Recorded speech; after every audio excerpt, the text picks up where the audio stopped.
Welcome welcome back to my YouTube channel guys. मेरा नाम है मनीषा कश्यप। तो बहुत बहुत सारे स्टूडेंट्स होंगे जिनका जो है वो एग्ज़ाम हो गया है और बहुत सारे ऐसे भी हैं जिनका अभी होने वाला है एसबीआई क्लर्क का एग्ज़ाम। तो मेरा एग्ज़ाम था 22 फरवरी 2025 को। क्योंकि मेरा जो सेंटर था वो बहुत ज़्यादा दूर आया था इस बारी, तो मुझे जो है वो 21 तारीख को ही निकलना पड़ा घर से और 22 तारीख को मेरा सेकंड शिफ्ट में एग्ज़ाम था। अब बताती हूँ मैं एग्ज़ाम के लेवल के बारे में। तो जो सेकंड शिफ्ट आई थी उसमें सबसे पहले बात करेंगे इंग्लिश की। तो इंग्लिश मुझे जो है मॉडरेट लगा।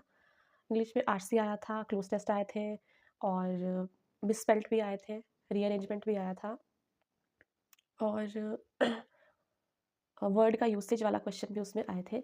तो मेरे जो है इंग्लिश में जो है वो एक्यूरेसी मेरी ज़्यादा अच्छी नहीं रहती है। दूसरा है क्वांट, क्वांट में जो है वो 2 डीआई आई थी, जिसमें कि एक बार डीआई और एक शायद टेबल डीआई थी। लेकिन जो अर्थमेटिक के क्वेश्चन थे वो बहुत ज़्यादा आए थे, मैक्सिमम 14 या फिर 15 क्वेश्चन जो थे वो अर्थमेटिक के आए थे और सिम्प्लिफिकेशन के 10 क्वेश्चन आए थे। कोई क्वाड्रेटिक इक्वेशन या फिर नंबर सीरीज़ बिल्कुल नहीं आया था। डीआई और अर्थमेटिक ही जो है वो ज़्यादा आया था। अर्थमेटिक के जो है वो 14-15 क्वेश्चन आए थे। रीज़निंग की बात करूँ तो रीज़निंग में जो है एक सिटिंग अरेंजमेंट आई थी और स्क्वेयर वाली सिटिंग अरेंजमेंट आई थी और 2 पज़ल आए थे। इसके अलावा कोडिंग, डिकोडिंग और अल्फ़ान्यूमेरिक सीरीज़ और सिलॉग्स आए थे। इस तरह के कुछ क्वेश्चन आए थे। सो रीज़निंग का भी जो है वो मॉडरेट लेवल का मुझे पेपर लगा और क्वांट का भी मॉडरेट था, लेकिन अर्थमेटिक के ज़्यादा क्वेश्चन आए थे। तो जब हम पहले वहाँ गए तो वहाँ पे फर्स्ट शिफ्ट के जब एनालिसिस आई तो उसमें सब बोल रहे थे कि बहुत ज़्यादा ईज़ी आया है, ईज़ी आया है। लेकिन जब सेकंड शिफ्ट में जो है वो उस उतना ईज़ी कुछ भी नहीं था। मुझे जितना लगा, मुझे मॉडरेट लगा, उतना डिफ़िकल्ट भी नहीं था। सो इस हिसाब से, क्योंकि आपको पता ही है कि मैं एग्रीकल्चर बैकग्राउंड से बिलॉन्ग करती हूँ, अगर आपने मेरी पहली वीडियोज़ देखी होंगी।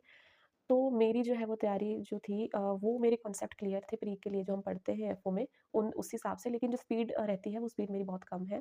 मैंने 1 फरवरी से तैयारी की थी, तो मेरी जितनी भी जो मुझे लगा उस हिसाब से जो मैंने इस बार ये जो पहली बार मैंने जनरल बैंकिंग का कोई एग्ज़ाम दिया, तो इसमें जो है मुझे स्पीड का इश्यू आता है और स्पीड मेरी कम है, इसलिए मेरे ज़्यादा अटेम्प्ट नहीं हो पाए।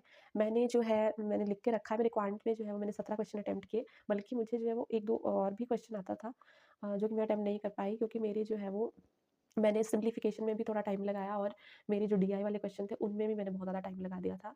और रीज़निंग की बात करूँ तो रीज़निंग में मेरे 18 क्वेश्चन जो है हुए हैं। मुझे एक पज़ल स्क्वायर वाले पज़ल में मैं सचमुच में ही पज़ल हो गई थी। सॉरी, स्क्वायर वाले पज़ल नहीं, सिटिंग अरेंजमेंट में मैं सचमुच में मेरा जो है वो बहुत ज़्यादा टाइम गया, क्योंकि मैं बार-बार एक लाइन को छोड़े जा रही थी। मैंने मेन लाइन जो थी वो नहीं पढ़ी और मुझे अब रियलाइज़ हो रहा है कि मैंने 2-3 जो है वो मिनट उसमें एक्स्ट्रा लगाने की वज़ह से मैं 1-2 क्वेश्चन जो डिकोडिंग और कोडिंग का था और अल्फ़ा न्यूमेरिक सीरीज़ का था, वो नहीं कर पाई। मेरे 18 क्वेश्चन ही अटेम्प्ट हुए। सो आते थे वो मुझे, लेकिन टाइम की मैनेजमेंट नहीं होने की वजह से वो मेरे रह गए। उसके बाद इंग्लिश की बात करूँ तो इंग्लिश में मैंने मैक्सिमम क्वेश्चन किए हैं। मैंने 28 क्वेश्चन किए हैं। 2 क्वेश्चन जो वर्ड यूसेज वाले थे वो 3 थे वो केब से रिलेटेड, यानी वर्ड की यूसेज उसमें करनी थी। वो उनमें से जो है मैंने 2 क्वेश्चन किए हैं और 1 मेरा रह गया था। सॉरी, 1 मैंने किया है और 2 मेरे रह गए थे। मतलब मैंने 28 क्वेश्चन जो है वो इंग्लिश में अटेम्प्ट किए और 2 क्वेश्चन मैंने अटेम्प्ट नहीं किए थे। एक्यूरेसी की बात करूँ तो इंग्लिश में ज़्यादा एक्यूरेसी नहीं है। एरर वाले मुझे जो है वो अ गलती होने के चांस लग रहे हैं। रीज़निंग में जो डायरेक्शन वाले क्वेश्चन थे वो भी जो है उनमें भी जो है मुझे लग रहा है कि गलत हो सकता है। वो मैंने अटेम्प्ट तो किया है, उसमें भी मैंने बहुत ज़्यादा टाइम जो है वो वहाँ पर मैंने बहुत ज़्यादा टाइम लगाया डायरेक्शन और एक सिटिंग अरेंजमेंट वाले क्वेश्चन। पज़ल मेरे दोनों जो है वो हो गए थे और सिलॉग्स भी मेरे हो गए थे।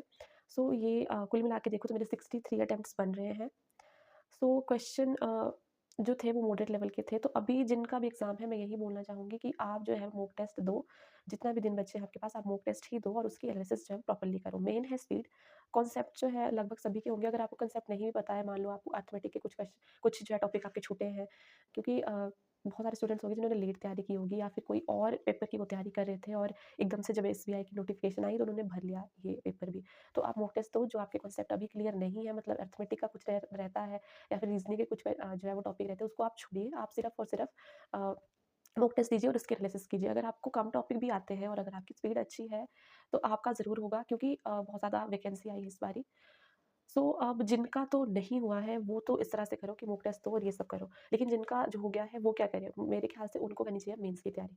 क्योंकि अब कट ऑफ क्या जाएगी, जो भी अटेम्प्ट होंगे, कुछ भी होगा, वो हमारे जो है वो वो हमारे हाथ में नहीं है, हमारे हाथ में है अब मेंस की तैयारी करना। मेंस में अब मेंस लेवल की अब एसबीआई की तैयारी शुरू कर दो, क्योंकि अब पता नहीं है कि जैसे ये पूरे हो जाएँगे प्री के सारे एग्ज़ाम, मतलब जहाँ-जहाँ भी हो रहे हैं, जितनी भी शिफ्ट होंगी, उसके बाद 1 या फिर डेढ़ महीने बाद जो है वो दूसरा मेंस हमारे पास आ जाएगा। तो अभी काफ़ी टाइम है, मेंस की जो टॉपिक रहते हैं वो करो, और इसके साथ-साथ जो है वो जनरल अवेयरनेस भी करो, अब स्टार्ट कर दो, अब टाइम आ गया है उसको पढ़ने का। हालाँकि वो पहले पढ़नी ही चाहिए थी, लेकिन जिन्होंने लेट स्टार्ट किया था, उनके लिए अभी भी टाइम है, वो अगर करना चाहें तो कर सकते हैं। मेंस की भी अब फुल तैयारी कर दो, रिज़ल्ट जैसा भी रहे, आपको अब मेंस की तैयारी करनी है।